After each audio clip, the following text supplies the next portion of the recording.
যারা বেশি নামাজ পড়বে তারা বেশি জান্নাতে ঢুকবে নাকি? নামাজ পড়তে পড়তে যারা কপাল কালো করে ফেলছে এরা ঢুকবে না? যারা হজ করতে করতে বড় হাজী সাহেব হয়েছে, জিকির করতে করতে হাতে 3-4টা তাসবিহ রেখেছে, তাদের কথা বলা হয়েছে।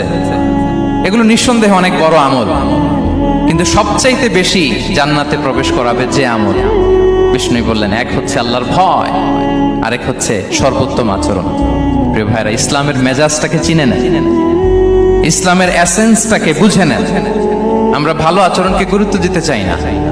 অনেক নামাজি লোক দেখবে নামাজ পড়তে পড়তে কপালে কালো দাগ ফেলে দিছে, বাসায় বউয়ের সাথে খারাপ আচরণ করে, খিটখিটে মেজাজের, প্রতিবেশীর সাথে শুধু ঝগড়া, কলিগদের সাথে ঝগড়া, মারামারি, দুঃসম্পর্ক, এরকম আছে না? নাই বলেন, আছে না? কিন্তু নামাজি, অনেক বড় হাজি, একদিনও কোরআন তেলাওয়াত মিস হয় না।